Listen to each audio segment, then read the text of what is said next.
At just 12 years old, our main character Iran awakened a monstrous level of magic.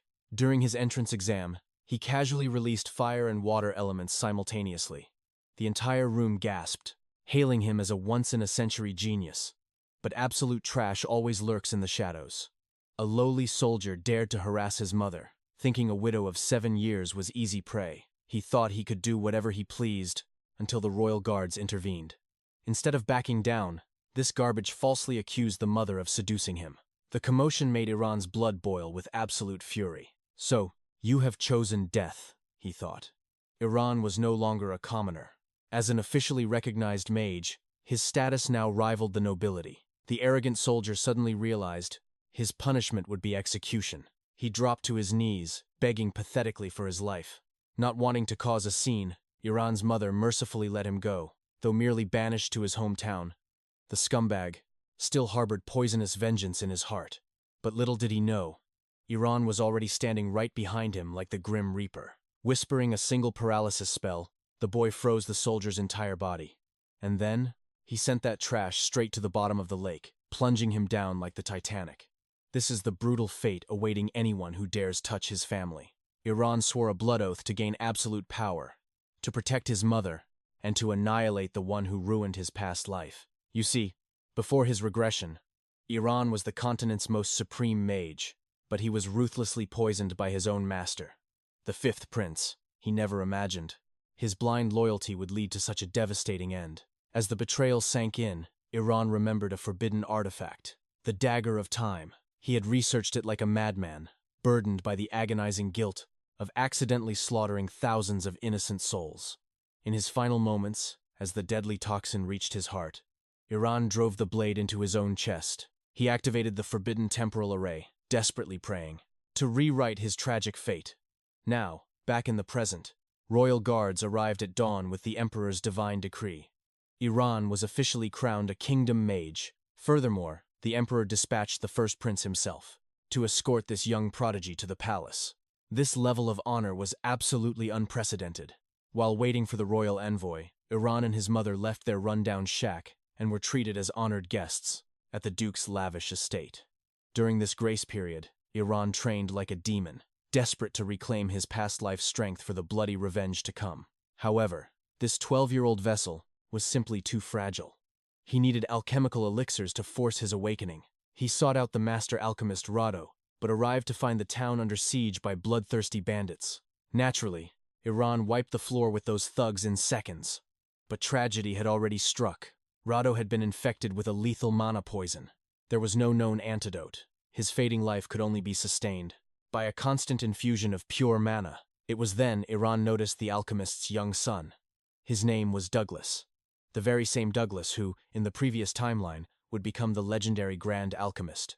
Serving the wicked fifth prince, consumed by grief over his father's death, that boy had created the exact poison that murdered Iran and the other mages. Destiny had brought them together, and Iran had to shatter this tragic chain of events right now. That very night, Iran offered Douglas a life-changing contract. He would supply the pure mana to keep Rado alive and search the world for a cure. The only condition? The father and son must follow Iran to the royal capital and dedicate their alchemy skills to him. With this masterstroke, Douglas would never lose his father, never become a vengeful slave, and his terrifying talent would never fall into the fifth prince's hands again. Overjoyed that his father would survive, Douglas wept with gratitude and swore eternal loyalty to Iran. The regressor chuckled inwardly. Who knew the monster who poisoned me was this adorable as a kid? Meanwhile, the first prince's majestic vanguard had finally arrived to escort Iran. The prince himself was nursing a massive headache over this mission. The emperor's true motive was to weaponize this young prodigy and build a faction to crush the rogue mages of the Red Tower, who were backing the fifth prince's claim to the throne. Hearing the royal procession had arrived, Iran and his new subordinates rushed out to greet them. The first prince was utterly dumbfounded to see such a tiny child possessing such monstrous aura. But Iran's piercing gaze was not on the prince. He was scanning the royal guards, locking his eyes on a hidden traitor, a spy named Sensei. Just as expected, she had been stalking Iran throughout the welcoming banquet. Her secret mission was to kidnap the boy genius and drag him back to the Kholod Empire, to fuel their warmongering conquests. Catching Iran alone in the quiet courtyard, Sensei ruthlessly launched a freezing ice sphere to knock him out. But the veteran regressor did not even flinch. He shattered her spell instantly. Smiling coldly, Iran laid all his cards on the table, reciting every dark secret he knew about her from his past life. Realizing her cover was completely blown, Sensei shifted from kidnapping to assassination. She unleashed a massive, devastating torrent of energy straight at the boy. But Iran simply raised his hand, absorbing the overwhelming power and compressing it into a terrifying sphere of destruction. He fired back a relentless barrage of ice spears, completely overwhelming her. Sensei watched in absolute horror as the boy's magic violently cracked her ultimate mana shield. With a flick of his wrist, Iran casually tossed a flaming orb, shattering her defenses to dust and blasting her across the courtyard. Covered in dirt, the desperate spy tried to play the victim, hoping to frame Iran for the unprovoked attack. But our main character was always 10 steps ahead. When the Royal Guard captain rushed to the scene, Iran calmly explained his flawless alibi. He had caught this suspicious woman conspiring with an unknown shadowy figure, and was forced to defend himself when she tried to silence him. Seeing the guard still hesitating, Iran marched right up to the spy and chanted a revealing spell over her neck. Instantly, a glowing, undeniable mark flared to life. The dark sigil of a foreign spy. In his past life, Iran had tortured a high-ranking executive to learn this very secret. It was a hidden mana seal that even the spies themselves did not know they carried. Faced with irrefutable proof, Sensei's face drained of color as she was dragged away for brutal interrogation. By exposing a major imperial spy, Iran's heroic actions guaranteed a massive reward from the emperor himself. The guard captain immediately reported this shocking victory to the first prince. The royal's jaw dropped. How could a mere child effortlessly crush a third-tier mage from the ivory tower? The prince quickly summoned Iran, disguising an interrogation as a reward ceremony. Iran knew perfectly well the prince was trying to gauge his political ambitions. Playing the innocent prodigy, Iran simply requested a sightseeing detour to the ancient ivory tower ruins on their way back to the capital. Asking for a simple history tour instantly erased all the prince's suspicions. But the prince was a fool. Iran's true, world-shaking goal was hidden in those ruins. The Book of Dragon Words, the very same mythical grimoire that had unlocked his time regression in his past life. That evening, the grand convoy finally set off for the royal capital. Iran's mother was glowing with excitement, thrilled to leave their rural village for the very first time. Meanwhile, Douglas's father saw a golden opportunity, aggressively flirting and offering to be her personal tour guide. Iran instantly narrowed his eyes, sensing the heavy romantic tension between the two adults. Suddenly, a booming voice echoed from outside. They had finally arrived at the legendary ruins of the Ivory Tower. The captain announced that His Highness had granted everyone a 2-day break to explore the historic site. The locals in the neighboring village were absolutely ecstatic to host the royal entourage. Seeing the first prince's genuine warmth toward the commoners, Iran felt a pang of realization. This noble leader was nothing like the enemy he fought in his past life, back when he was a puppet for the tyrannical 5th prince. Snapping him out of his thoughts, young Douglas ran up, practically buzzing with excitement to explore the ruins. Iran agreed to visit the Ivory Tower together. He planned to hunt down that ancient grimoire at dawn. So, he scheduled to meet the boy tomorrow when time allowed. The young boy was absolutely thrilled, bowing in endless gratitude. Old Man Radio noticed the kid's deep respect for Iran. It made sense. The main character radiated an aura of mature strength. When they asked the boy's mother, she revealed a tragic truth. The boy's father was no mage, and had vanished into thin air right after his birth. The very next dawn, Iran stood before the ancient ivory tower. Its magical glow burned just as brightly as it did 36 years ago. Back in his previous life, 36 years in the past, that was an era defined by a cataclysmic war. A bloody clash between the supreme mages and the ancient descendants. By the 3rd day of their journey, the group finally breached the royal capital. The bustling streets hid countless shadows, putting Iran on high alert. If the captured spy's accomplices struck now, if they managed to rescue her, all of Iran's secrets would be exposed. The rival empire would undoubtedly unleash devastating schemes, endangering everyone he swore to protect. Just as their carriage ground to a halt, an elite squad of mages blocked their path. At their helm stood the Tower Master himself. The Knight Captain instantly sensed the old mage's defiance against the first prince. Yet, his hands were completely tied. The Emperor himself had sanctioned this move. The royal decree was absolute. All interrogation rights regarding the prisoner now belonged exclusively to the ivory tower. It was a blatant power grab. The military had bled to capture her, only for this arrogant old mage to steal the glory. The captain seethed with burning fury. Watching from the shadows, Iran saw right through their charade. The ivory tower didn't care about justice. They simply refused to let mere mortal knights interrogate a mana user. It was a matter of foolish pride. Now, they would bury her in their deepest abyss, manipulating the shadows to keep their precious reputation spotless.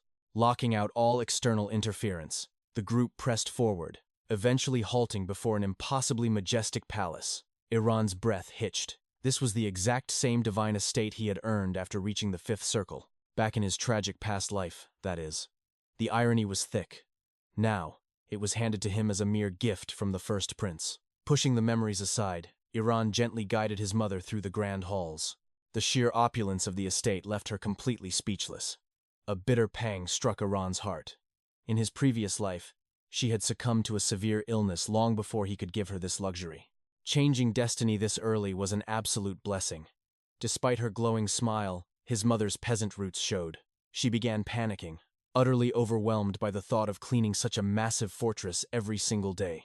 She had suffered for so long, peace felt completely alien to her. Iran chuckled warmly, assuring her those days of broken fingernails were over. From now on, an army of servants would cater to her every whim. Before his royal audience, Iran was draped in the finest aristocratic silks. A heavy realization washed over him. In his doomed past, he never once met the emperor face to face. The monarch had perished far too early. The commoners always sang praises of his immense wisdom and benevolence. Naturally, the regressor's curiosity was heavily piqued. Strolling down the grand corridor, his piercing gaze landed on an ominous tower in the distance. The lair of the fifth prince. Born of a lowly concubine, he was discarded like trash by the emperor. That total isolation had twisted his soul, forging a mastermind of pure, unadulterated malice. But no matter his tragic backstory, Iran would never forgive the slaughter he orchestrated in the future. Pushing open the grand doors, Iran finally stood before the supreme emperor and the first prince. The ruler beamed with overwhelming delight, having heard tales of the young prodigy's legendary exploits. After a brief dance of royal pleasantries, the emperor's aura shifted. He sliced right to the heart of the matter. He questioned Iran's thoughts on the first prince's lavish gifts and personal escort. Iran's mind raced like lightning. He needed to play the fool. Acting exactly like a naive, arrogant 12-year-old was his best shield. Wearing a childish grin, he boldly claimed he simply deserved it for being a superior genius. It was the perfect facade. The first prince smoothly chimed in to support him, completely neutralizing the tension. The emperor's probing gaze finally softened. Hearing of the boy's obsession with ancient ruins, he tossed him a supreme royal medallion. A golden ticket.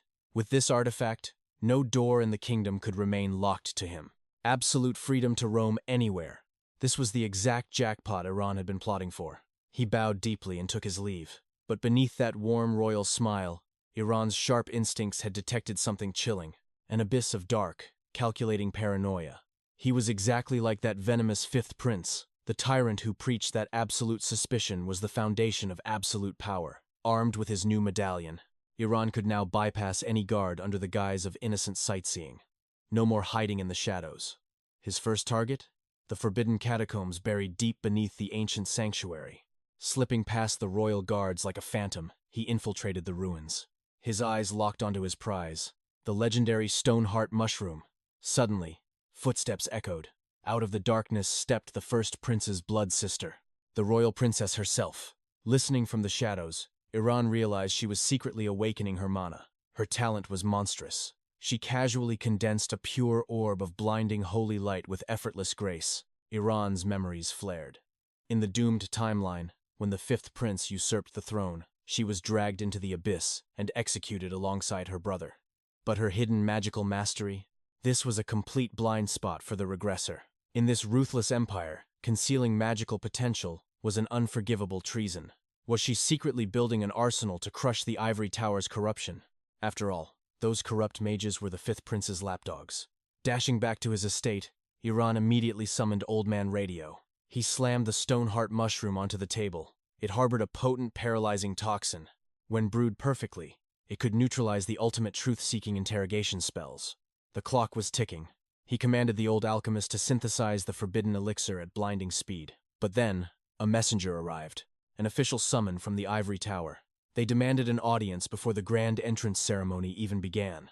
The trap was springing early. Iran's timeline just shattered, forcing him into extreme overdrive.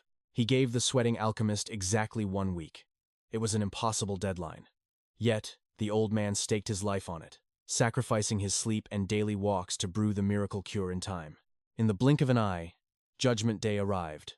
Iran stood before the towering gates, gripping the finished elixir. For 2 solid hours, his heartbeat would remain absolute stone, defying any magical lie detector. No matter what psychological torture they unleashed, he was untouchable. Stepping into the lion's den, a junior mage escorted him through the grand hall. They approached an ancient artifact, powered by raw arcane energy, the legendary mana elevator. A single incantation, and they shot up to the apex of the tower in an instant. The heavy doors groaned open. Inside, the tower master sat surrounded by the Empire's apex predators. The high-ranking mages leaked a suffocating, blood-chilling aura. Unfurling Iran's profile, the tower master's eyes gleamed with hungry curiosity. But he wasn't about to hand over the keys to the kingdom without a trial. He demanded a rigorous interrogation to test the boy's limits. Instantly, a barrage of razor-sharp questions fired from every direction. But the reincarnated Grand Mage didn't even flinch. Iran deflected every verbal strike flawlessly. They dug into his mysterious origins. They brought up his vanished father, a supposedly lowly freelance explorer. They demanded to know the secret behind his monstrous talents. How did a peasant child cast high-tier flame magic, or command elemental spirits through mere self-study? Iran spun a magnificent lie with a straight face. I just imagined it. He claimed that picturing a roaring flame in his palm was all it took. And suddenly, the magic simply answered my call. The Tower Master's eyes glowed fiercely, blasting Iran with supreme mind-reading spells. But he hit a brick wall. The elixir worked. The absolute lack of fluctuation meant one thing. The boy was telling the complete truth. This absolute, godlike innate talent mirrored the legendary founding mages written in myth. Suddenly, the air cracked. A terrifying aura erupted from a furious female mage named Helen. She spat out venom, completely refusing to believe this child's ridiculous fairy tale. Iran recognized her instantly. Helen, the youngest prodigy to ever reach the 4th circle, but right now, she just looked like a mad dog. The entire council flinched at her unhinged, explosive temper. Unbothered, the main character just shrugged. He calmly repeated his fabricated story, swearing on his honor. Her face turned purple with absolutely devastating, earth-shattering rage. The Tower Master instantly intervened. He silenced the insult and confirmed the boy was speaking the absolute truth. Right in front of them stood a mystical mana-measuring artifact. He gestured for the young mage to step forward and place his hand upon it. This was the ultimate trial to determine the boy's true limits. Originally, he had planned to inject just enough mana to pass as a second-class mage, keeping their suspicions at bay. But then, a fierce pride ignited within his soul. Why should a former 8th-class archmage hide his true power? In his past life, he possessed godlike strength and absolute authority. Yet his blind loyalty made him a puppet, and manipulation stripped him of everything. But not this time. Having regressed to the past, he vowed to reclaim it all. He would ascend as the absolute strongest mage in history.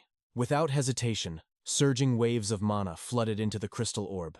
The sheer magical pressure pushed the artifact past its absolute breaking point. Web-like cracks splintered across the surface before it shattered into a million pieces. The entire hall erupted into absolute chaos. Helen stood paralyzed, unable to comprehend how a vessel built to withstand a 3rd-class mage could crumble to dust in a mere child's hands. Shortly after, a high-stakes council of senior mages was urgently summoned. They deemed the boy's overwhelming aura a massive threat, demanding he be locked away and thoroughly tamed before a catastrophe struck. However, the Tower Master quickly shut their protests down. The Ivory Tower's supreme prestige was his ultimate priority, and securing an overwhelmingly powerful mage would only elevate their legendary status. His grand scheme was to officially crown the boy as the 12th High Mage, announcing the miraculous birth of a 4th-class prodigy to the entire world. Finally, he planned to place the boy under another high-ranking mage's strict control. Meanwhile, the reincarnated mage was taking a casual stroll when a female apprentice rushed over. She practically vibrated with excitement, congratulating him on the unbelievable rumors of his fourth-class awakening. She looked at him with absolute reverence. He never expected the news to spread through the tower like wildfire. Despite his overwhelming superiority, he humbly bowed and addressed her as his senior. Hearing that honorable title, her heart leaped with joy, and she enthusiastically volunteered to give him a grand tour of the majestic facility. Pointing to the massive courtyard, she introduced the Ivory Tower's prestigious magic academy. All novice apprentices were required to study within its walls, but a peerless genius like him would receive exclusive tutelage directly from the high mages. Glancing into the classroom, his eyes softened slightly. Familiar faces from his past life sat right there. In the original timeline, they were all brutally assassinated by the Cold Kingdom's spies during the First Unification War. But now, his return had successfully rewritten history.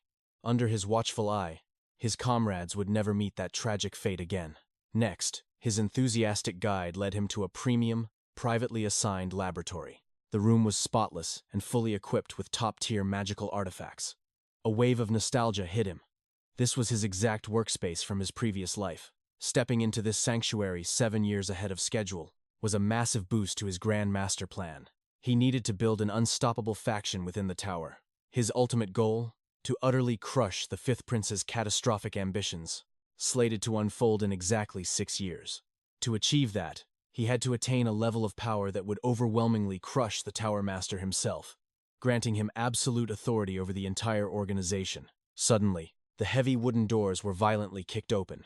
Standing there was none other than Helen. The Tower Master had officially assigned her to be his instructor, but her true intention was pure, unfiltered torment. She despised him from the very second he entered the tower, holding a bitter grudge because he had utterly humiliated her prized student. Even though that girl was exposed as a treasonous spy, Helen had desperately wanted her to inherit her legacy as a fierce combat mage. Glaring at the boy, she smugly announced that as his new master, she would teach him a harsh lesson about reality. There were countless paths of magic, from combat specialists to supportive healers, and even those who wasted their pathetic lives on alchemy. But she proudly declared herself the absolute pinnacle of combat magic, unrivaled by a single soul in the entire tower. On his very first day, she immediately demanded a brutal duel. He remembered her insufferable arrogance all too well from his past life. Back then, she constantly challenged him to fight, but this time, he had absolutely zero intention of holding back. Sensing the blazing tension between master and student, a massive crowd gathered to witness the inevitable clash. Smirking arrogantly, Helen generously offered him the first strike. He casually warned her to brace herself, stating plainly that he wouldn't show an ounce of mercy. Hearing such insolent words from a mere child sent her into a blazing fury. Assuming he was merely casting a basic defensive barrier, she arrogantly summoned a massive barrage of blazing fireballs, intending to shatter his pathetic shield in an instant. But to her absolute shock, he didn't just summon a magical barrier. He completely encased himself in a solid block of eternal ice. The absolute zero ice shield was the ultimate defense, but it carried a fatal flaw. The caster was supposed to be completely paralyzed while using it. Mocking his foolish choice, Helen decided to just wait until his mana ran completely dry. But suddenly, a terrifying tremor shook the entire arena. Her eyes widened in pure disbelief as she peered through the frost. He was actually moving perfectly fine inside the frozen prison. In a flash, he summoned a relentless barrage of magical, spiked vines. These weren't ordinary plants, they were incredibly resilient. Even her most devastating explosive fire magic couldn't leave a single scorch mark on them. Panting heavily and utterly drained of mana, Helen was swiftly bound by the constricting vines and forced to scream her pathetic surrender. She desperately hoped the nightmare was over, but pure terror gripped her soul when she saw a colossal vortex of crackling lightning forming above. With a cold, indifferent flick of his finger, he commanded the apocalyptic lightning strike to crash down right beside her. The deafening explosion shook the very foundations of the tower. Trembling in the thick smoke, Helen realized he had purposefully missed just to strike the absolute fear of death into her. The once proud instructor was now paralyzed by sheer terror. Even the slightest movement he made, like casually taking a seat, sent violent shivers down her spine. Looking down at her pathetic state, he coldly asked if she had anything actually useful to teach him. Utterly humiliated and stripped of all her pride, she couldn't utter a single word. Releasing his terrifying pressure, he calmly walked back to his private quarters, leaving the entire audience gasping in absolute awe of his godlike power. A few days passed since that legendary duel. The Tower Master received a troubling report that Helen was locking herself away, completely refusing to eat or drink. He was deeply disappointed that she had lost so pathetically to a 12-year-old child, completely destroying her own terrifying reputation. He had intentionally assigned her to permanently crush the boy's arrogant pride, but the master plan had spectacularly backfired. A chilling realization washed over the Tower Master. This monstrous prodigy was not a mere beast that could be easily chained and controlled. He needed more time and a far more sinister scheme to turn the boy into a compliant weapon. Meanwhile, the Tower Master arrived at the royal palace for a secret meeting with the fifth prince. Hearing the unbelievable rumors, the cunning prince grew deeply fascinated by this mysterious young mage, demanding the Tower Master bring him every single detail. At that exact same moment, the young prodigy Douglas was proudly adjusting his crisp new uniform, bursting with sheer excitement for his very first day of classes. He had effortlessly crushed the entrance exams, securing the absolute top rank at the Royal Academy and proving his undeniable genius to the world. Back in his lab, the reincarnated mage skimmed through the ivory tower's basic curriculum. Finding absolutely nothing of value, he decided to pour all his focus into his grand revenge plot. The very next morning, a luxurious envelope arrived at his doorstep. Recognizing the majestic royal seal, he realized it was a formal invitation from the first prince. He was being summoned to an elite noble banquet. Clicking his tongue in annoyance, he knew he had to dress properly and attend, even though he couldn't fathom why he was invited. In his past life, the first prince utterly despised the corrupt nobility, losing all of their crucial political support in the bloody race for the emperor's throne. Meanwhile, the manipulative fifth prince was an absolute master of political deception. He had used every underhanded trick in the book to build unbreakable alliances with the aristocrats, ultimately snatching away all of the first prince's power and influence. It was a tragic downfall, mostly because the first prince foolishly ignored the emperor's wise counsel, letting his impulsive and reckless nature seal his doomed fate. I did not expect him to be so proactive this time. Even in my past life, I had never attended a royal banquet entirely on my own. Stepping into the grand hall, the sheer number of nobles was completely overwhelming. Almost instantly, all eyes locked onto me. The heavy stares made my skin crawl. After what felt like an eternity, the first prince finally made his grand entrance, ready to announce the true purpose of this massive gathering. His gaze landed squarely on me, introducing me to the murmuring crowd as his special guest. Though caught off guard, the political chess move was glaringly obvious. He was publicly declaring that I belonged to his faction, a brilliant yet forceful trap. And the mastermind behind it? Undoubtedly the emperor himself. The first prince had heard the legendary rumors. I had utterly crushed a fourth circle mage at the ivory tower. He was practically overflowing with pride. He admitted that during our very first encounter, he could not understand why he traveled so far, just to meet a scrawny, unremarkable kid. But my overwhelming talent had completely shattered his expectations. To make amends for his past doubts, he had thrown this massive banquet in my honor. Right on cue, Princess Haley stepped into the light. Her dress was so dazzlingly radiant, it practically blinded me. She was utterly captivated by my magical prowess. Since she was currently studying the arcane arts, she practically begged me to become her personal tutor. However, after a brief exchange of pleasantries, the royal siblings drifted away to entertain the other nobles. Left standing alone in a sea of strangers, I stepped out onto the balcony to catch my breath. That is when I bumped into the captain of the royal guard. He was decked out in a pristine, ceremonial uniform. As it turned out, he was the exact informant who leaked my victory over the fourth circle mage to the prince. Clearly, no secret could escape this captain's watchful eyes. In this era, the empire was dominated by high-ranking mages. They wielded godlike destructive power, casting a massive shadow over the imperial knights. The swordsmen were mockingly dismissed as mere palace decorations. Yet, despite the massive disrespect, they possessed their own unique strength, serving as the ultimate, unbreakable shield for the royal family. The captain knew exactly what my actions at the ivory tower meant. By striking down a high mage, I had essentially declared war on their faction. Suddenly, the proud knight dropped to one knee. Bowing before me, he demanded the absolute truth. "Are you truly loyal to the first prince?" His voice trembled with grave concern. "The mages of the tower have openly thrown their support behind the fifth prince. As a knight sworn to the first prince, I must protect his highness at all costs." He looked up, his eyes burning with desperation. "Tell me, are you a friend, or are you a foe?" I looked him dead in the eye. "I will never stand with the fifth prince." Hearing my absolute vow, a massive wave of relief washed over his face. He slowly reached into his uniform, revealing a radiant, enchanted necklace. It was a personal gift from the Empress herself, infused with high-tier magic to completely purify the wearer's mind. He offered me this priceless artifact, but it came with a heavy condition. He wanted me to become his sparring partner. He desperately needed to learn how to fight against mages, preparing for the inevitable day the ivory tower decided to rebel. This was a treasure beyond measure. Feeling the immense weight of his resolve, I accepted the artifact. I swore to help him push past his mortal limits. But in that exact moment, a devastating explosion violently shook the palace walls. Caught completely off guard, the captain instantly vanished into the smoke. Sprinting back inside, he found a fleeting moment of relief seeing the royal siblings unharmed. But the true nightmare was just beginning. Reports flooded in from terrified guards. A chain of massive, untraceable explosions was tearing through the palace. The emergency communication orb flared to life, desperately scanning for the source of the magical sabotage. This ancient artifact was the ultimate command center, directly linked to the Knight headquarters and military outposts. Its activation signaled an absolute lockdown, summoning every available fighting force straight to the burning palace. My mind raced at lightning speed. The terrifying truth hit me like a physical blow.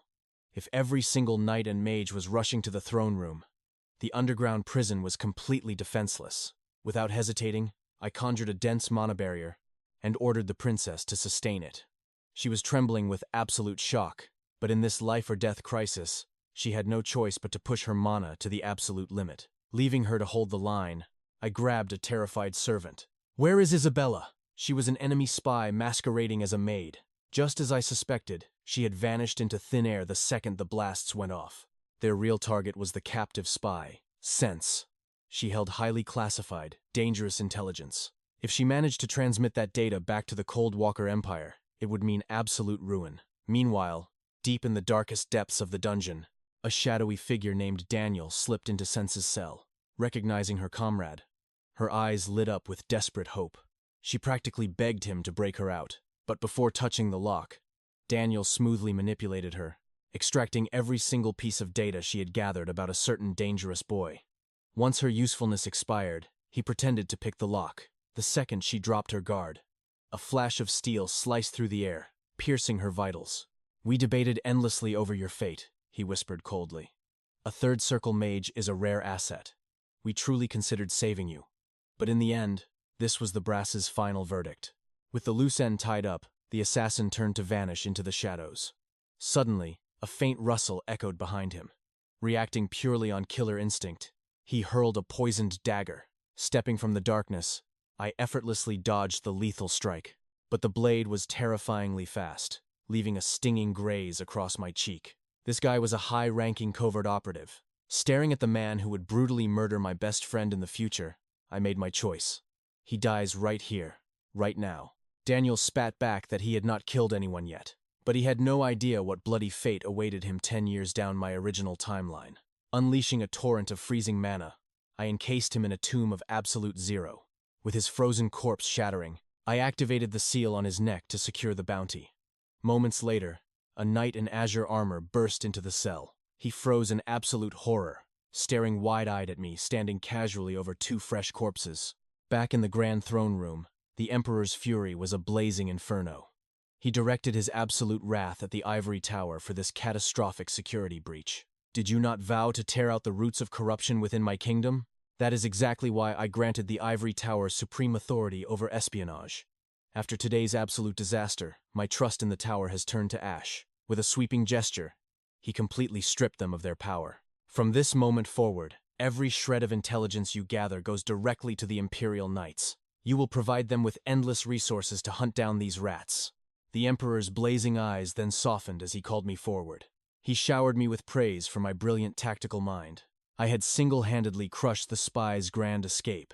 If not for your swift actions, we would have lost catastrophic amounts of state secrets to an unknown shadow faction.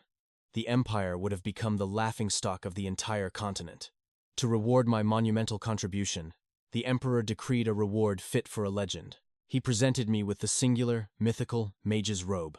My breath caught in my throat. I knew exactly what this artifact was. It belonged to the very first royal mage of the empire. He was a legendary hero who saved the realm from absolute destruction, eventually ascending to Tower Master through sheer magical supremacy. The fabric practically hummed with ancient power, but when I slipped it on, it was comically oversized. Still, I could not hide my smirk. I immediately sensed its boundless enchantments. Channeling a thread of aura, I forced the legendary artifact to shrink, perfectly molding to my physique. The Emperor nodded in deep approval, noting how the deep blue fabric perfectly mirrored my piercing eyes. "Whatever you desire in the future, just ask. It is yours." Stepping out of the throne room, I found the princess pacing nervously. She was deeply traumatized by her violent struggle to hold the mana barrier. Sensing her extreme vulnerability, I promised to take her secret to the grave, which finally brought a relieved smile to her beautiful face. But then, a voice echoed from down the hall. My blood ran completely cold. Every hair on my body stood on end. It was the fifth prince. He walked up with a warm, dangerously deceptive smile, congratulating me for saving the nation. Assuming I was just a talented stranger, he extended a hand and formally introduced himself. But my mind was screaming. This was our first meeting in my second life. But to me, he was my old comrade, the very traitor who slipped deadly poison into my cup before my regression. The overwhelming shock paralyzed my vocal cords. I stared at him, utterly speechless, oblivious to my inner storm. He continued his calculated probing. He invited me to a private lunch to discuss national security. The real nightmare had just begun. Before he could formulate a response, the princess gracefully stepped in. She shielded him, coolly demanding the prince back off as our hero was utterly exhausted. Forced to retreat, the two-faced prince let it go, promising to catch up another time. But Iran's mind was racing. He had encountered his ultimate nemesis 2 whole years earlier than in his past life. Right now, that bastard was just a royal hiding his treasonous plot to usurp the throne. But Iran swore to crush him at all costs. He would push that traitor into an abyss of absolute despair. He would make him swallow the exact same blood-soaked ending Iran had suffered in his previous life. Meanwhile, over at the First Prince's Grand Palace, a completely different scene was unfolding. The royal slacker was staring at an ancient tome, whining that it looked like pure gibberish. His sweating tutor frantically explained the text's immense weight. It was the sacred manuscript of the founding king, detailing the ultimate path of a true ruler. And it was the exact curriculum personally mandated by the emperor himself. To make matters worse, there were over a dozen more massive tomes to memorize before the month ended. Staring at the mountain of knowledge, the first prince groaned in absolute agony. He dramatically declared that free-roaming commoners had it 10,000 times better than him. Drowning in royal expectations, he threw a tantrum and flat-out refused to study. This sent his poor tutor into a full-blown panic, terrified the emperor would literally have his head for this failure. Ignoring his screaming teacher, the prince casually turned to his knight captain. He proposed they drag Iran out to the training grounds immediately. The royal simply wanted to gorge his eyes on a spectacular, high-octane magic battle. Fast forward a bit. Thanks to his relentless, hellish sparring sessions with Iran, the knight captain had experienced an explosive surge in his martial prowess. Right now, he was trapped in a lethal dance of survival. A devastating barrage of razor-sharp ice arrows rained down from the heavens. Moving like a phantom, the captain unleashed his newfound agility, dodging death by a hair's breadth. But the trial had just begun, as the very earth beneath him violently erupted. Reacting purely on warrior instinct, the captain used the jutting stone pillars as stepping stones. He bounded off the rugged terrain, successfully closing the distance with incredible speed. But then came the third catastrophic trial. A massive, blazing sphere of hellfire roared directly toward his face. Without missing a beat, he swung his heavy blade. He generated a tempestuous gale that violently sliced the inferno in half. As the flames parted, the silhouette of a long-haired mage finally revealed itself. Lightning fast, the captain lunged, thrusting his weapon straight into the spellcaster's chest. But the body merely flickered. It was nothing but a flawless phantom illusion. The real mage materialized right behind him, clapping his hands. With a proud smirk, Iran praised the captain's magnificent growth. 5 long years had passed since his regression, and Iran had matured into a breathtakingly formidable presence. In that time, he had personally forged the knight captain into an absolute beast on the battlefield. Yet, despite his overwhelming displays of power, Iran wasn't satisfied with his own magical mastery. The frustrating limitations of his current physical vessel forcefully capped his mana core at the 5th circle. He desperately needed to find a miraculous breakthrough to shatter this agonizing bottleneck. On the bright side, the majestic artifact cloak bestowed by the Emperor was an absolute cheat item. It granted him the divine ability to freely dominate the skies and hover through the air effortlessly. It also cast an absolute physical nullification barrier. That was the real reason the captain's deadly strikes couldn't leave a single scratch. Even so, the captain radiated pure confidence that he could easily annihilate any ordinary mage out there. Later, Iran finally returned to the prestigious Ivory Tower to meet its Grand Master. Today marked a monumental milestone. It was officially his final day trapped within these magical walls. While mediocre graduates were tossed into ordinary neighboring towns, our overpowered regressor was a completely different breed. The Tower Master solemnly handed him an official mage insignia. This golden emblem granted him absolute authority. He could now mobilize royal troops and command civilians during catastrophic emergencies. The Grand Master then rolled out a map, presenting 3 critically vital deployment zones for his assignment. First, the grandest maritime port city, the Empire's economic beating heart. Second, the iron-forging citadel, the absolute core of their military weaponry. And finally, the frozen, blood-soaked wastelands of the Northeast. The Northeast, the exact hellscape he was forced to deploy to in his past life after the resident mage mysteriously vanished. Pondering the threads of fate, Iran smirked. He locked in his choice, intentionally throwing himself straight back into the unforgiving monster territory. The Tower Master's face darkened with grave concern. He warned that monstrous tides from the Great Plains were relentlessly butchering the borders. Even 2 third-circle mages and a heavily armed garrison weren't enough to stop the impending bloodbath. No matter what anyone said, Ian's mind was set in stone. During dinner, when Douglas heard the crazy news, his face completely drained of color. He knew the northern front was a literal death zone crawling with monsters. He begged Ian to reconsider, but our main character immediately silenced him with a look. He couldn't let his mother worry. Turning to his mother with a warm smile, Ian brushed the danger off as mere rumors. Watching her eat peacefully in their home, a profound sense of relief washed over him. This was the everyday peace he had regressed to protect. In the blink of an eye, the day of his northern deployment arrived. Before heading into the frozen wasteland, Ian meticulously briefed everyone about the deadly mana arrays he had planted. These invisible barriers would instantly crush any foolish intruders. The loyal butler, Rudio, swore on his honor. He had memorized the safe paths and vowed to protect Ian's mother with his very life. Ian nodded, though he prayed those lethal traps would never be triggered. Just then, Douglas came sprinting toward him, holding up a shimmering, high-grade elixir he had spent days perfectly brewing. Leaning in close, the kid whispered proudly, "This is way better than the stuff my old man makes." Ian accepted it with absolute trust, even as a mere third-year student at the Royal Alchemy Academy. Douglas was no ordinary boy. His heaven-defying talent had already guaranteed him a prestigious seat among the royal court alchemists. With final farewells exchanged, Ian officially set off. He left with a mind as calm as still water. Not only was the estate under the direct shadow of the royal guards, but the capital's crime rate was practically zero. And above all else, his absolute mana domain would obliterate any threat. Meanwhile, the icy plains of the Northeast had become a living hell. A massive monster wave was crushing the front lines, pushing the cavalry commander to his absolute limits. Blood painted the snow as he desperately commanded his troops. Suddenly, a frantic soldier rushed in with devastating news. The rear guard had been entirely wiped out by a terrifying ambush from the shadows. These beasts had somehow evolved to possess human-like cunning. Left with zero options, the commander was forced to pull his elite vanguards from the bloody front line, desperately sending them back to intercept the breach. If those monsters breached the city walls, an absolute slaughter would follow. But right at that heart-stopping moment, gentle snowflakes began to drift from the sky. The commander froze. In his 25 years stationed at this fort, such unnatural frost had never fallen. Driven by shock, he pushed through the blizzard, only to witness a scene straight out of myths. Colossal mountains of solid ice pierced the heavens. Inside them, thousands of savage goblins were frozen in eternal agony. And within mere seconds, the entire monster horde surrounding the fortress had been completely eradicated.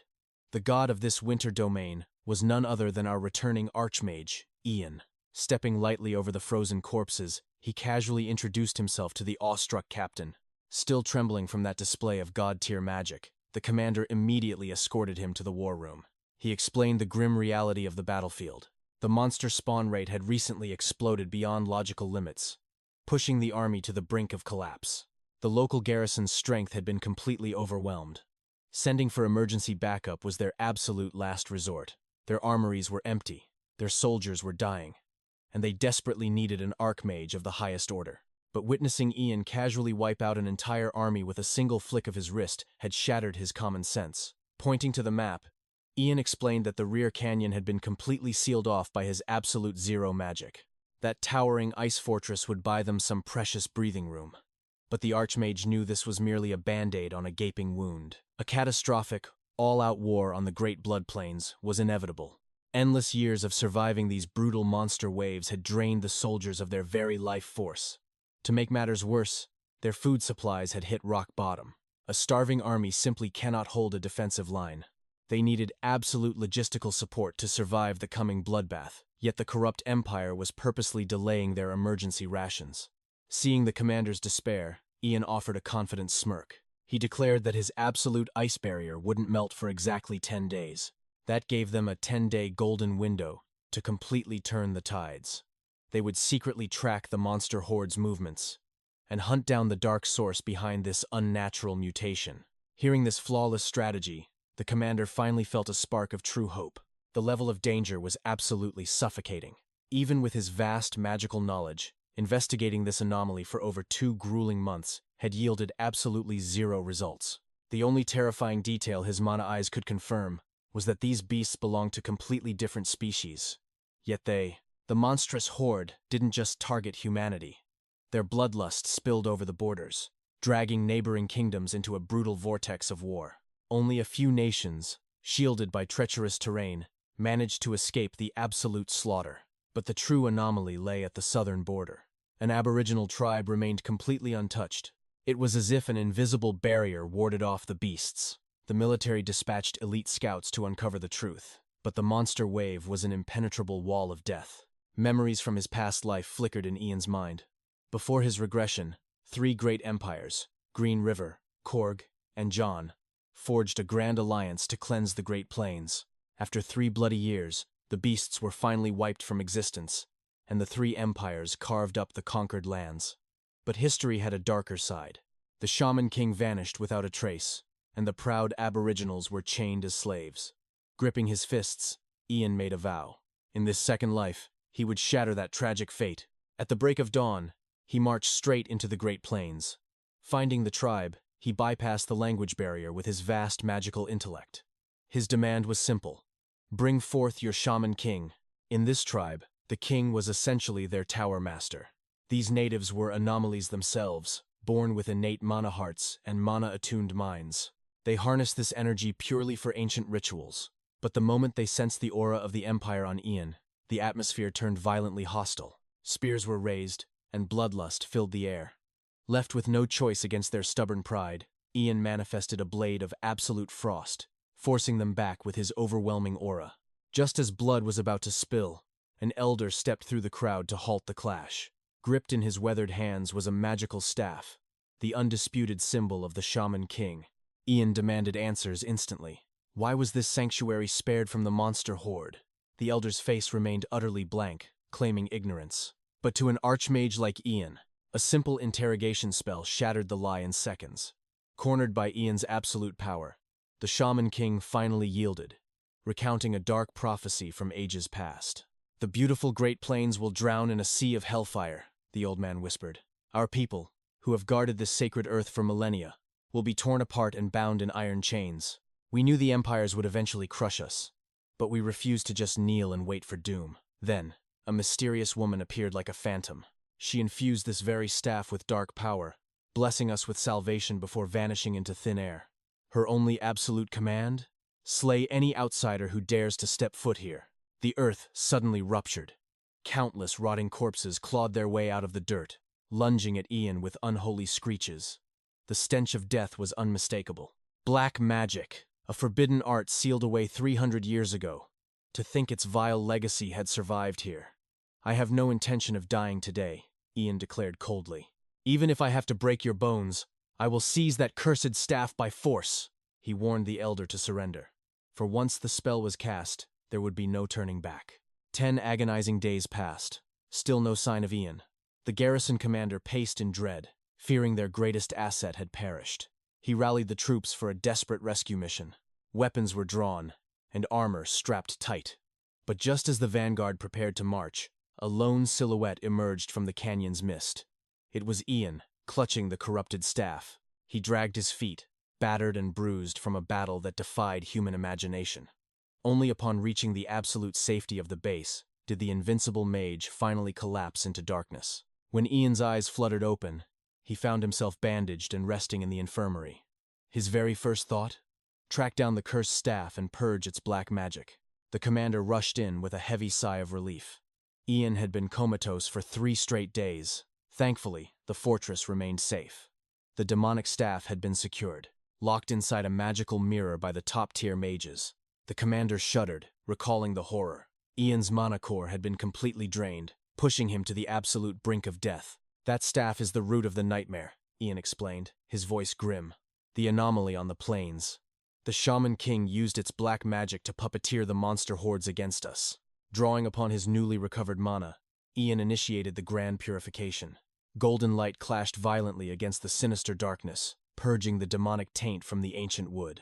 Blinding brilliance swallowed the room. In mere moments, the black magic was incinerated to ash, leaving the staff sparkling with pure energy. But the physical backlash was immediate. Excruciating agony tore through Ian's body, forcing him to cough up a pool of dark blood. The panicked commander screamed for a medic, but Ian raised a trembling hand to stop him. "Stand down," he gasped, wiping his mouth. "My mana heart was incomplete. This is just the violent expulsion of impurities as my core breaks through to a higher tier."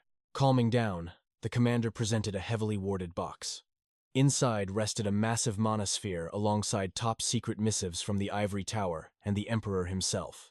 A personal letter from the absolute ruler of the Empire proved this was a highly classified matter. But first, Ian checked the Ivory Tower's message. What he heard made his blood run cold. Unidentified assassins had infiltrated his family's estate.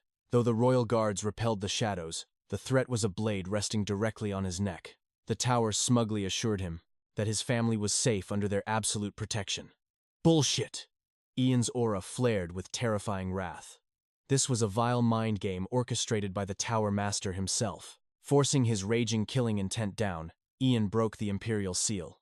Beyond the Emperor's polite pleasantries lay a royal decree that would shift the fate of the continent. The 3 great nations were convening early. A monumental treaty to subjugate the western Great Plains would be signed at the Free City. Ian's eyes widened in sheer shock.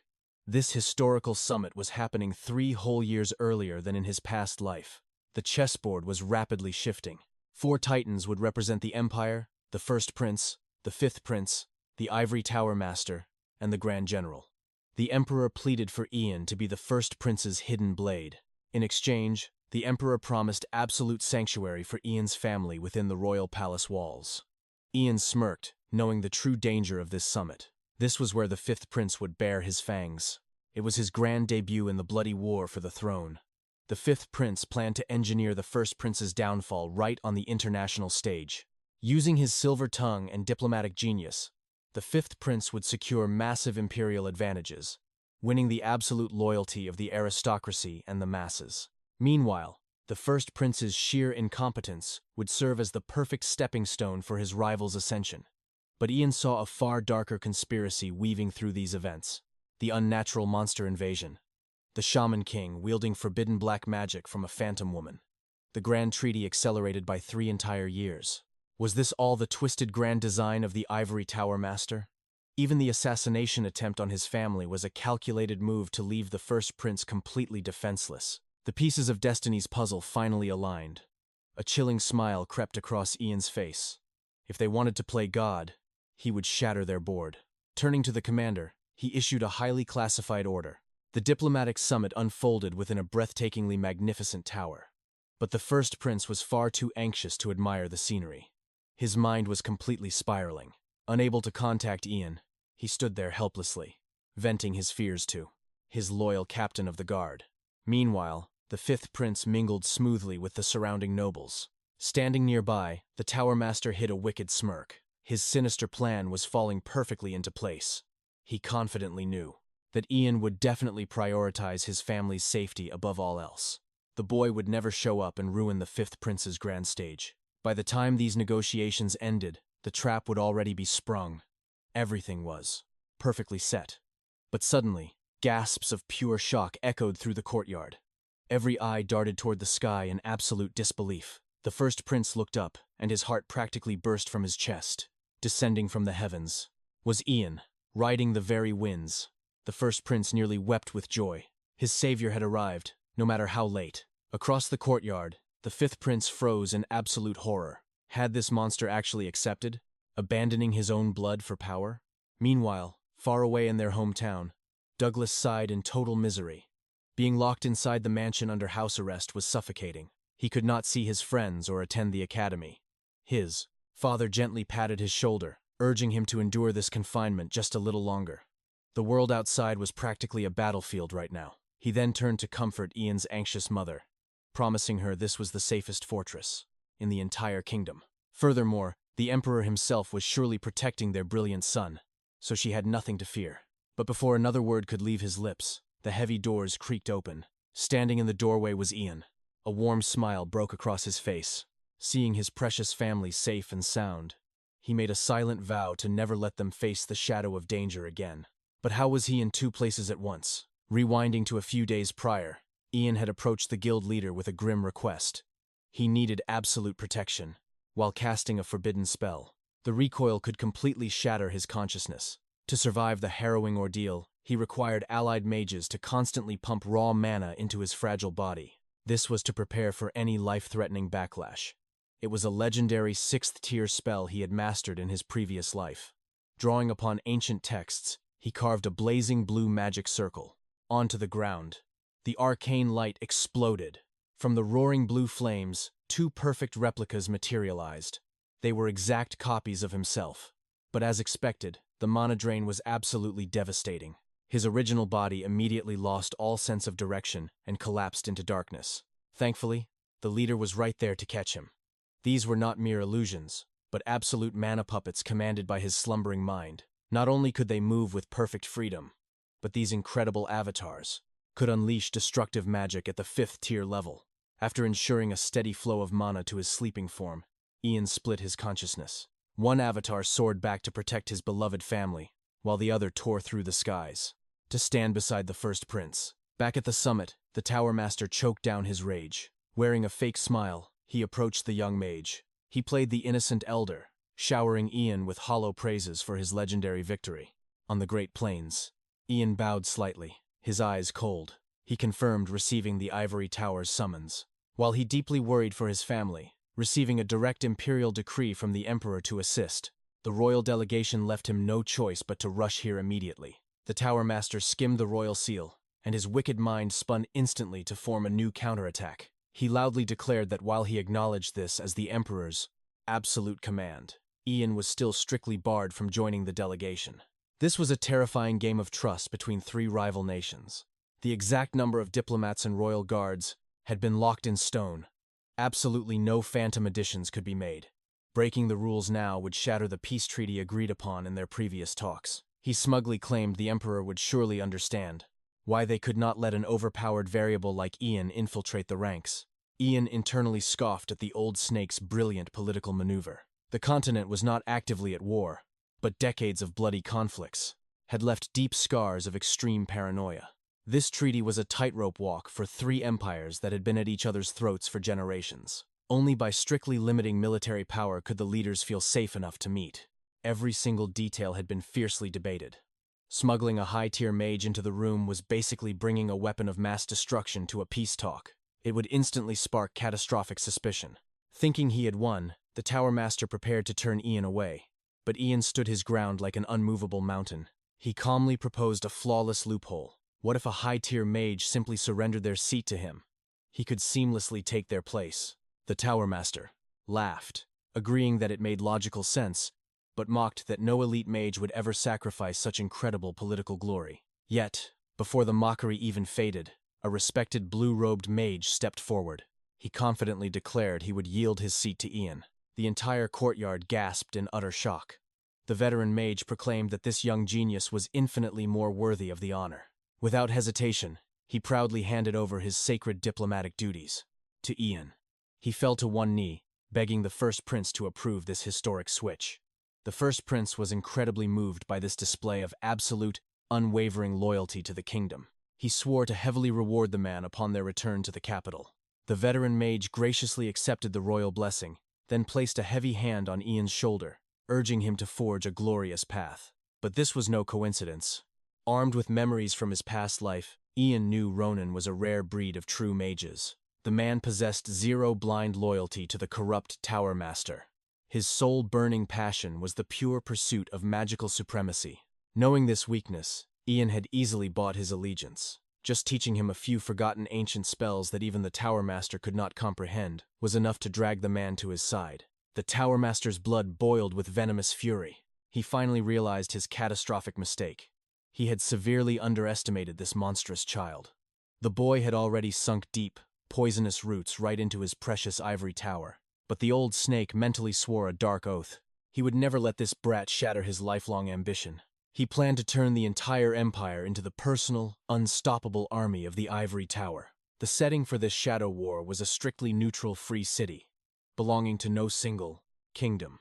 All three mighty empires bowed to its absolute neutrality, making it an unbreakable beacon of peace for centuries. Welcoming the tense delegations was the city's 19th mayor, the legendary Kolum. He guided the massive entourage toward the towering central citadel to assign their royal quarters. The three rival nations were deliberately separated into three distinct castles, completely surrounding the core tower. Deep inside his luxurious chambers, the fifth prince smirked. He patted the furious Tower Master's shoulder, promising not to punish him for Ian's sudden appearance, since he had tried his best. But still, that overpowered brat needed to be permanently erased. His very existence was an intolerable thorn in their side. The Tower Master bowed, whispering his treacherous reassurances. Ian might be a combat god, but in this diplomatic war zone, magic had very little influence. High-tier mages at the negotiation table were basically expensive decorations. He urged the fifth prince to stand tall and prepare to claim his rightful throne at the center of the treaty. The fifth prince scoffed, fully aware of his own political genius. Yet, a shadow of dread still lingered in his heart. That regressor was an unpredictable monster. He had thrown countless golden offers to recruit Ian, only to be brutally rejected every single time. Letting him roam free would inevitably spark a disastrous avalanche. He commanded the Tower Master to annihilate this threat as soon as possible. Meanwhile, the atmosphere in the first prince's quarters was entirely different. The naive royal was practically humming with joy ever since his savior arrived. However, Ian and the guard captain stood frozen in absolute disbelief. Their so-called leader possessed zero political survival instincts. Instead of preparing for a bloodless war, the prince was desperately whining to go watch cheap street performances that took place every single evening. The nightly festivals were completely blinding him to the gathering storm. Ian's patience finally snapped. A terrifying, murderous aura radiated from the young mage's eyes. He brutally shattered the prince's delusions, warning him they were not on a tropical vacation. The clock was ticking toward their absolute ruin. They had to forge their weapons right this second, or be slaughtered at the table. Terrified by the boy's demonic glare, the prince burst into comical tears. He shot a desperate look at his loyal captain for salvation, but the captain brutally turned his head away, completely ignoring the pathetic plea. Ian stepped closer, his voice cutting like a blade of ice. The prince possessed the absolute highest authority in this delegation. If he cowered away now, the cunning fifth prince would devour them all whole. Trembling, the first prince confessed his pathetic truth. He absolutely despised the venomous game of politics. Debating over military deployments and territorial greed made his stomach churn. To make matters worse, he had zero political masterminds backing his claim to the throne. One wrong word could lead to catastrophic humiliation on the world stage, so he honestly believed hiding in absolute silence was his greatest strategy. A sudden, heavy realization struck Ian's mind. This pathetic excuse for a royal had made running away a permanent lifestyle. But fate offered no alternatives. This trembling coward was Ian's only valid chess piece capable of crushing Ragnar's towering ambitions. Instantly, Ian hardened his resolve. The first prince must take center stage. This is his one and only chance to seize the throne. By the Emperor's divine command, I shall become the absolute sword of His Highness. To prevent the fifth prince from stealing the initiative, I will force-feed you every single variable of this summit. The problems, the politics, and the perfect solutions. Until the sun rises on the summit, you will engrave my words into your very soul. A single mistake is unforgivable. The usually lazy prince felt a chill run down his spine. Faced with our regressor's terrifying aura, he could only nod in absolute surrender. Exactly 1 week later, the destined day of the historic treaty arrived. The fifth prince and his elite guards made their entrance. He sneered, wondering why his older brother had been hiding like a coward all week. Even the Tower Master's intricate spy network had found absolutely nothing. No one knew the hellish training that took place inside. The spies only reported fleeting glimpses of the first prince in the garden, looking like a man who had seen the abyss. Just then, the first prince emerged from the shadows. The fifth prince immediately threw a fake smile. He mockingly asked about his brother's health. With pitch-black bags under his eyes, the first prince rigidly replied that he slept wonderfully. Seeing this pathetic, exhausted state, Rana's arrogant heart leaped. Bursting into triumphant laughter, the fifth prince proudly led his entourage into the grand hall. Hidden in the background, our master mage knew the first prince was trembling. He whispered a cool word of praise for surviving the week. Our main character firmly reminded him, "You are the undisputed star of this three-nation summit." Hearing the overpowered mage's voice, a spark of royal dignity ignited within the first prince. His anxiety melted into an aura of supreme confidence. Finally, the grand political battlefield opened, hosted by the city's highest authority. The very first agenda hit the table like a heavy warhammer. The Rhone Kingdom's delegate demanded immediate military support to crush a dangerous rebellion. The fifth prince smirked, ready to steal the glory. Seeing his brother remain silent, he prepared to stand. But before his lips could even part, the first prince slammed his authority down. He flawlessly proposed deploying the undefeated General Dukan. The timing was absolute perfection. He is the undisputed shield of our great empire, a man who guarantees absolute victory. Watching from the shadows, our regressor smiled. The first prince was executing the script flawlessly. We just need to maintain this overwhelming momentum.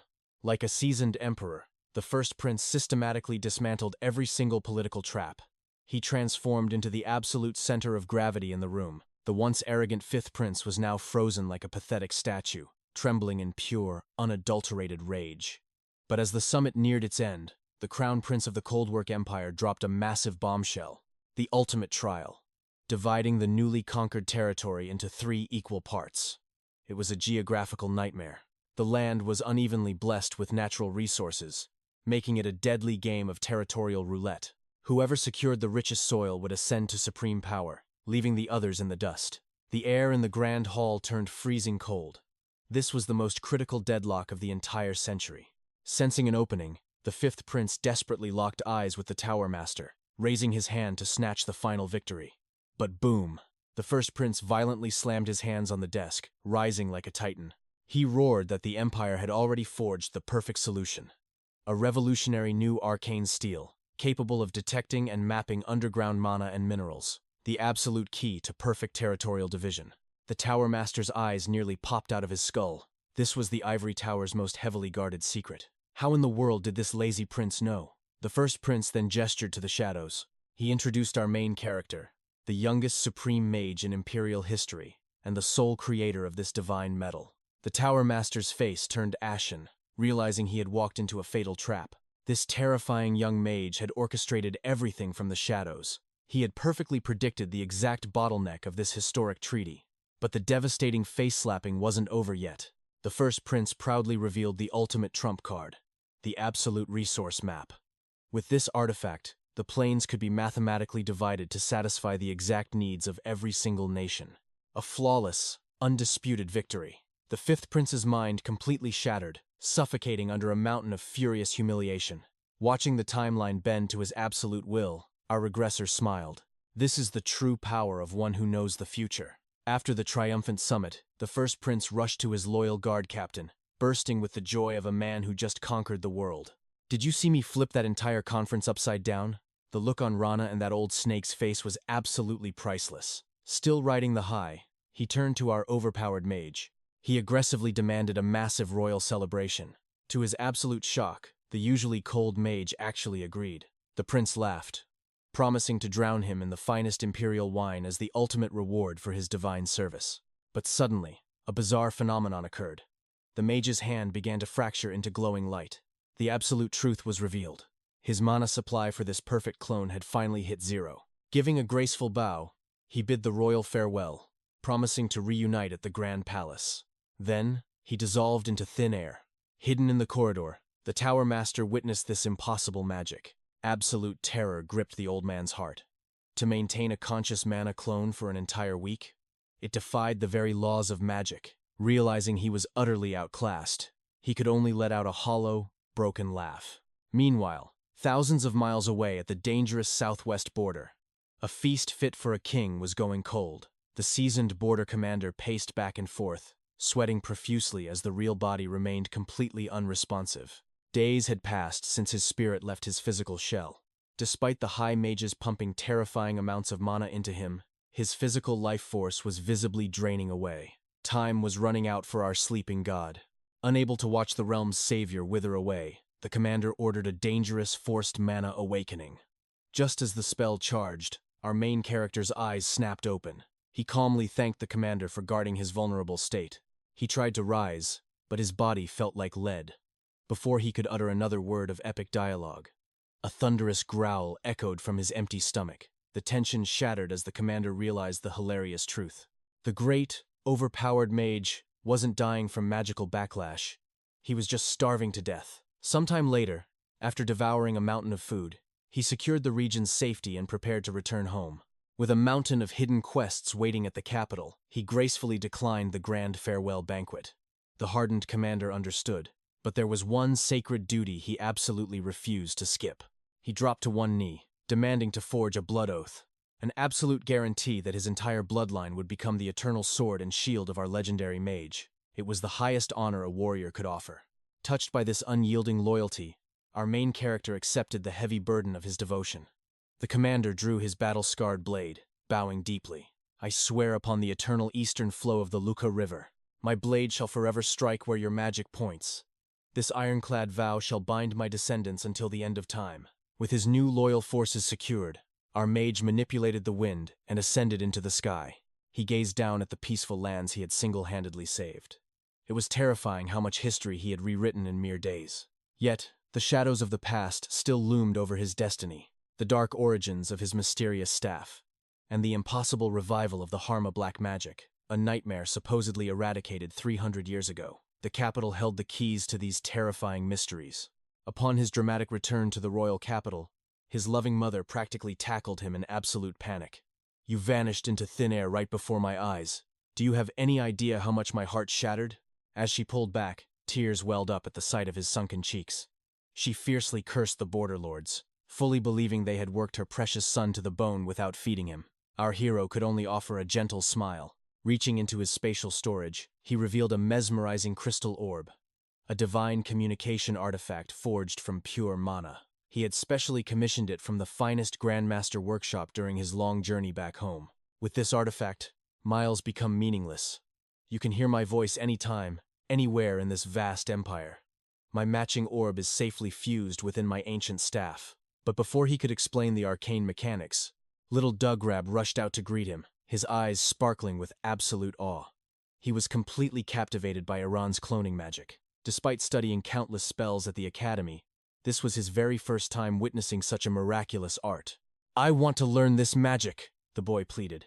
Iran offered a gentle smile, explaining that this power came from reaching the pinnacle. He had officially ascended as a sixth circle grand mage, the absolute highest rank in the entire empire. He promised to teach the boy one day, but right now, destiny called elsewhere. Following the secret instructions, Iran stepped through a set of weathered doors. To his surprise, the meeting place was a bustling, run-of-the-mill tavern. Right on cue, the first prince approached, warmly welcoming him to the lively banquet. It all clicked in Iran's mind. This was exactly why the royal had requested casual attire. This prince possessed no taste for vain luxury, a humble trait that suited Iran perfectly. The moment the reincarnated mage took his seat, a massive wooden mug slammed onto the table, sloshing with premium liquor. True to his word, the prince declared he would teach Iran the art of drinking, a true rite of passage into manhood.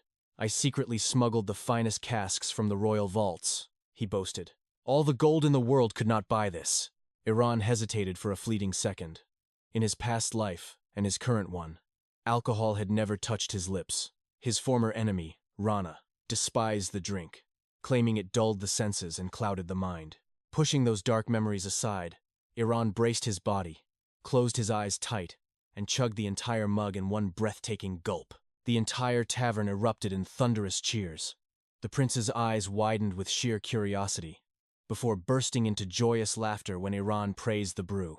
Watching the royal effortlessly mingle with the commoners, a profound realization washed over Iran. He had chosen the right liege to serve. The prince radiated a natural, grounding confidence, shining even brighter than he did during the Grand Alliance negotiations. Sometime later, the stoic knight captain approached, offering to pour Iran another round. He gently warned the young mage not to push his limits. If you get too drunk, he joked, you might accidentally launch a fireball at my squad. Iran chuckled at the thought, but he knew the seasoned knight was only half joking.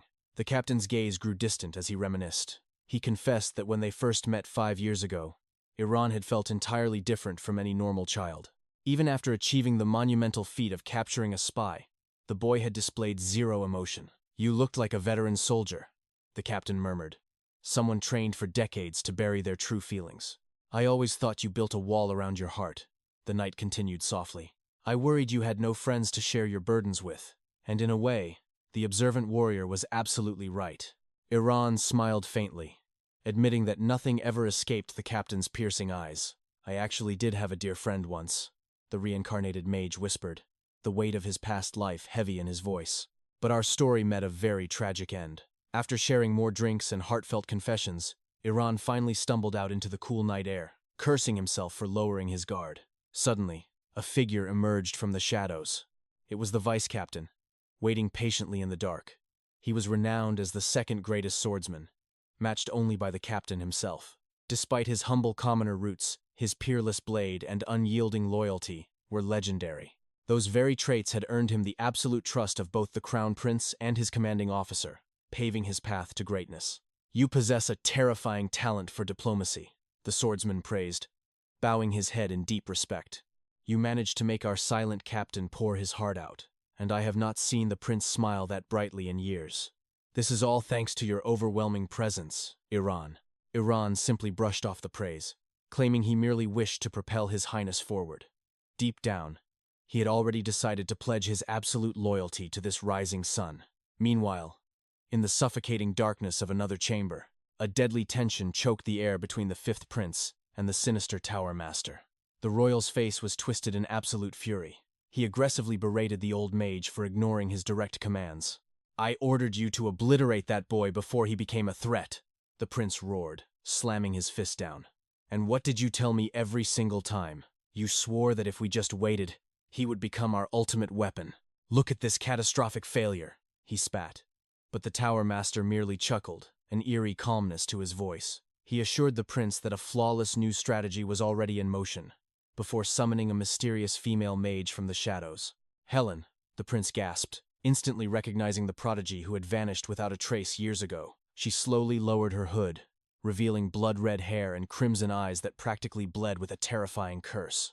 Behold, the last true descendant of the dark mages, the tower master sneered. With this ultimate trump card in our hands, crushing that arrogant Iran and turning him into our mindless puppet is no longer a mere fantasy. While the villains plotted, Iran was already making his next move in a shadowy military tavern. He casually tossed a staggeringly heavy pouch of pure gold onto the counter, capturing the terrified informant's undivided attention. He demanded absolute unfiltered intelligence on the dark arts. Do not feed me tavern gossip, Iran ordered, his aura chilling the room. I want the forbidden secrets, the classified shadows that the public knows absolutely nothing about. Confronted by Iran's legendary reputation and a mountain of wealth, the broker had no choice but to spill everything. He revealed a fresh military leak concerning the Order of the Dragon, a radical cult worshipping ancient, scaled beasts. Though they lurked in obscurity, this fanatical sect was actually the oldest surviving religion in the empire, their twisted roots stretching back hundreds of years. Their dark history began in a godforsaken rural village, A frantic grave robber had spread maddening tales, swearing upon his life that he had witnessed the very last descendant of the legendary dragons. At first, the world laughed him off as a lunatic. But slowly, like a venomous plague, the Order amassed a terrifying legion of zealots. Today, their supreme leader, their true numbers, and their ultimate apocalyptic endgame remained a terrifying mystery. Countless terrifying rumors whispered their name, but the most blood-chilling legend claimed they possessed the power to brainwash the living and resurrect the dead. Recently, powerful aristocratic factions had been hunting for this very cult. The informant trembled as he revealed that these nobles were acquiring horrifying, unspeakable materials, ingredients far more sinister than standard manhwacores. It was undeniable proof that they were attempting to master forbidden dark magic. If these heretics truly possessed the ability to enslave human minds, the entire foundation of the empire was at stake. The highest-ranking nobles could already be dancing as their mind-controlled puppets. Returning to his quiet sanctuary, Iran meticulously pieced the horrifying puzzle together. A chilling realization struck him like lightning. In his past life, this fanatical cult had absolutely never existed. This meant the organization had to have been formed less than a century ago. His supreme intellect quickly connected the dots. The sinister Tower Master definitely knew that the shifting magical anomalies across the plains were tied to the dark arts. The pieces aligned perfectly. The old bastard was directly pulling the strings of the Dragon Order. The butterfly effect of Iran's regression was ripping the timeline apart, creating wildly unpredictable new threats. The chasm between his previous life and this new reality was expanding at a terrifying rate. Meanwhile, deep within the magical tower, the treacherous master summoned his most trusted disciple for a highly classified operation. Swearing the young man to absolute secrecy, the old villain produced a forbidden grimoire. A suffocating, malevolent aura erupted from the ancient pages, tearing open a swirling, pitch-black portal through the very fabric of space. They stepped through the void, emerging into a nightmarish underground prison. Hundreds of rusty iron cages hung from the ceiling, packed tightly with hollow-eyed prisoners. The Tower Master smiled wickedly, referring to the terrified souls as mere raw materials. A wave of nauseating terror crashed over the young disciple. He stumbled back, his eyes locking onto a familiar face in the nearest cage. It was his own former classmate. The Tower Master coldly explained the boy's tragic fate. He had barely survived a devastating magical experiment, leaving him utterly useless. The neighboring cells housed crippled intelligence agents, discarded after failing their dangerous missions. Sometimes, we even catch stray mages from rival nations, the old monster chuckled dryly. As for the non-magical ingredients, we scrape those pathetic vagrants straight from the Empire's filthy alleyways. They are nothing but insignificant insects crawling in the dirt, he sneered, absolute disgust dripping from his words. Even the failed mages locked in here are no different. Unable to break past the first circle, they lived lives of unbearable shame and mockery. You should be thanking me, the villain laughed, madness gleaming in his eyes. I am simply offering them salvation from their pathetic existence. In death, they will finally serve a purpose, sacrificed as the ultimate fuel for the Empire's glorious future. The old man unleashed a sinister red aura. Dark magic coiled around Marco like a viper. His body was completely hijacked. The Tower Master controlled him effortlessly. Marco would even mutilate himself without a second thought. With this perfect test subject secured, the old bastard plotted his next, devastating move. Meanwhile, dark rumors plagued the ivory tower. The master had abruptly suspended all his disciples. People whispered about his failing health. But the real shockwave? Our main character, Ian, had broken through to the sixth circle. He was the highest-ranking mage in the Empire. The political tension was suffocating. Ian backed the Crown Prince, while the master supported the fifth prince. The other mages were terrified, trapped between two titans. Meanwhile, Marco ignored the chaos. He walked like a soulless puppet, delivering a massive stack of documents to Ian's study. Instantly, our overpowered mage noticed something wrong. Marco's hands were battered and bloody. Marco brushed it off as a simple spellcasting accident. But Ian's regressor instinct screamed otherwise. Marco was hiding a deadly secret. Ian laid a simple trap, mentioning a fake memory from their childhood academy days. Marco agreed without hesitation. A blatant lie. Even basic truth-seeking spells showed nothing. The diagnosis was clear. Marco was under a high-tier mind control curse. Ian gripped his staff, channeling radiant mana to cast a powerful purification spell. The reaction was brutal. Marco screamed in agony as foul, Black smoke erupted from his body. The demonic stench filled the room before finally dissipating. The heavy fog lifting from his mind left him trembling. He collapsed in pure terror, completely lost. Ian coldly explained the truth. A dark mage had corrupted his mind. When asked who dared to cast such a vile curse, the horrifying memories flooded back to Marco. Cut to the corrupt tower master casually sipping his tea. A servant announced Ian's arrival. A wicked smile spread across the old man's face.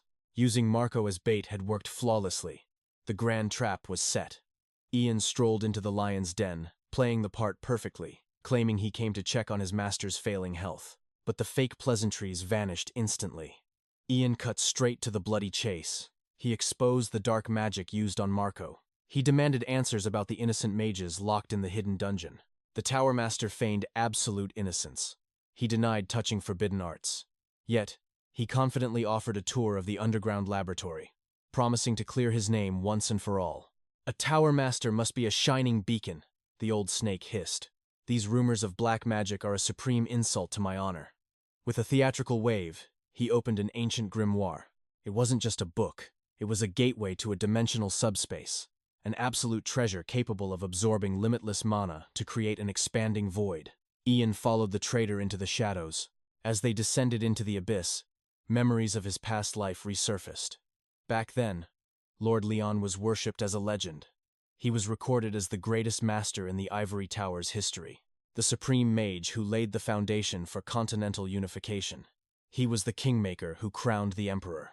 Under his rule, the tower achieved unmatched, godlike authority. In my previous life, I worshipped this man, Ian thought bitterly. But reaching the bottom, the master dropped his mask, determining the area secure.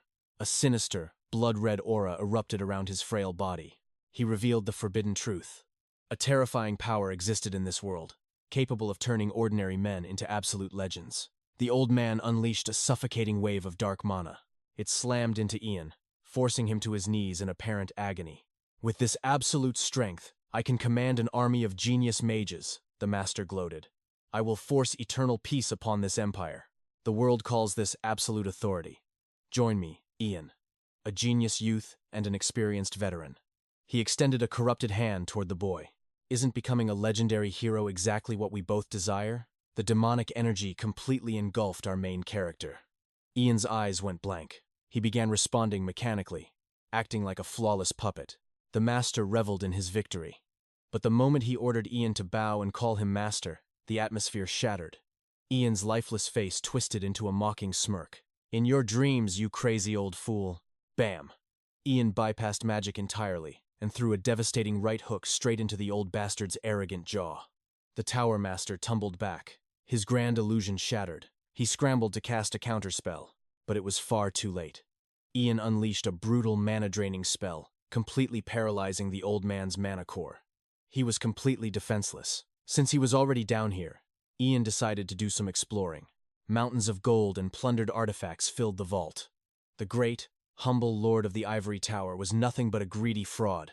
You don't even have a family, Ian mocked. What were you planning to do with a dragon's hoard? Pressing deeper into the abyss, the real horror revealed itself. Dozens of missing mages were locked in rusted iron cages. They were battered and broken, but a faint spark of life remained. Our main character offered them a rare smile. Hold on just a little longer. The rescue squad is coming. Meanwhile, back at the estate, Ian's mother paced nervously, terrified for her son's safety. Lord Raiden tried to calm her nerves, sharing warm stories about their children. But suddenly, the seasoned warrior froze. A suffocating bloodlust choked the air. He sprang up, commanding the madam to retreat indoors immediately. Before she could react, two cloaked assassins materialized, their eyes burning with a demonic red glow. Lord Raiden drew his weapon, his voice booming with authority. Take one more step, and I will end your lives. Yet, the nightmarish figures marched forward, completely unfazed. A chill ran down the veteran's spine. Acting purely on instinct, Raiden tackled the madam, shielding her with his own body. Boom! A catastrophic explosion rained down from the very heavens. The devastating blast wave ripped through the entire residential district. Down in the chaotic streets, two heavily disguised figures witnessed the destruction. It was the Crown Prince and his royal guard captain. Smelling thick danger in the air, the captain begged his liege to evacuate. But the stubborn prince scoffed. I risked my father's wrath to observe my people. I am not fleeing like a coward. Before the arrogant royal could finish, the captain's blade sang from its scabbard. Get behind me, your highness, he roared. In a single heartbeat, a dozen elite shadow warriors materialized out of thin air. They formed an impenetrable defensive ring around the prince. Stepping out of the smoke was a terrifying face from the past. Helen, the crimson-haired witch. The captain recognized her instantly. She was a high-ranking mage of the tower, who had mysteriously vanished years ago. Why was a traitor here now? Helen offered no villainous monologue. She simply raised her staff and unleashed an apocalyptic barrage of blazing fireballs. But a royal knight is no stepping stone. With a single, devastating slash, the captain split the fiery inferno in half. Seizing the momentum, he blitzed forward for a lethal sneak attack. But the witch's reflexes were monstrous. A massive mana shield materialized, stopping his legendary blade dead in its tracks. Instead of panic, a manic grin spread across the captain's face. If only Ian were here to see this new trick. He chuckled darkly. Without hesitation, he grabbed the razor-sharp edge of his own blade. Hot blood soaked the steel as he infused his life force with rampant mana. Aura exploded from the bloody sword. With one earth-shattering swing, he pulverized the absolute mana barrier. Helen's arrogant eyes widened in pure shock. Swish! The blade pierced straight through her chest, but the master swordsman intentionally missed her heart, keeping her barely alive for interrogation. He was going to drag the true mastermind out of the shadows. And that is where our epic chapter ends. Drop a massive like, smash that share button, and fuel the fire so we can bring you more god-tier action manhwa recaps.